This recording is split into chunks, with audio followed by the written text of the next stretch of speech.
Mount Everest hikers describe extreme conditions as huge rescue effort continues.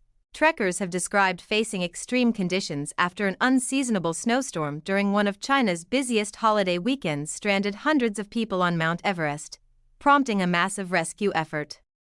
Chinese authorities said about 350 people had made their way down, but at least 200 remained stranded at the Everest scenic area, to the east of the mountain, on the Tibetan side of the border. Crowds of tourists had traveled to the region for Golden Week, an 8-day holiday period in China.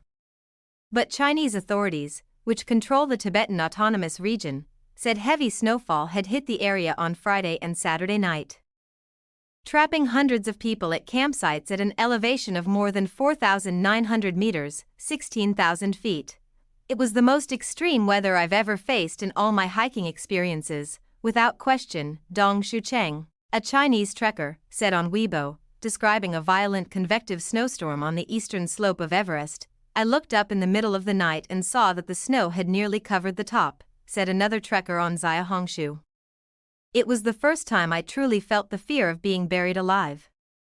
One Chinese trekker said their group had been too scared to sleep on Saturday as snow quickly piled up around their tents, forcing them to clear it every 90 minutes. They decided to descend on Sunday as the weather worsened. On the way, we met our guide's father, who had come looking for him. That's when we learned the snow was heavy in the valley. 2 villagers, unable to contact their children on the mountain, were extremely worried. The northern and eastern side of Everest is more accessible than sites on the Nepal side of the border, and draws high numbers of visitors for less technical trekking. Without summiting the peak, photos and video posted online showed tents buried in snow, and lines of trekkers walking through waist-high drifts to get down the mountain. The snow was very deep, and the trail extremely slippery.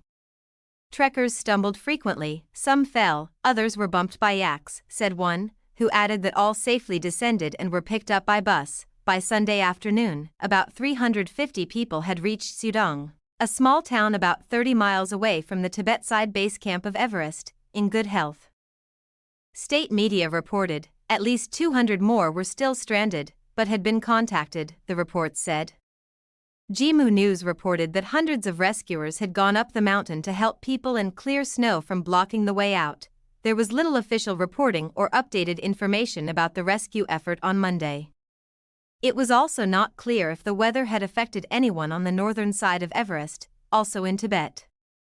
The region is tightly controlled by the Chinese government, and journalistic access restricted. The weather also appears to have affected local communications, with calls to local businesses not connecting. Several trekkers said power was out in Sudong when they arrived.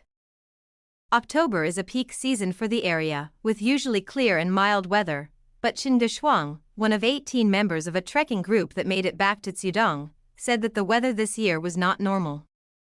The guide said he had never encountered such weather in October. And it happened all too suddenly.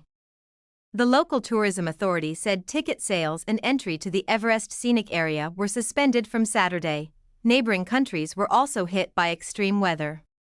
Heavy rains triggered landslides and flash floods that have blocked roads, washed away bridges and killed at least 47 people since Friday in Nepal. Additional reporting by Lillian Yang, Jason Suquan Liu, and Reuters. From breaking news to huge investigative projects, from masterfully told features and long reads to reviews, podcasts, videos, lifestyle advice and much more, it's an incredible amount of valuable journalism, and it costs a lot of money to produce.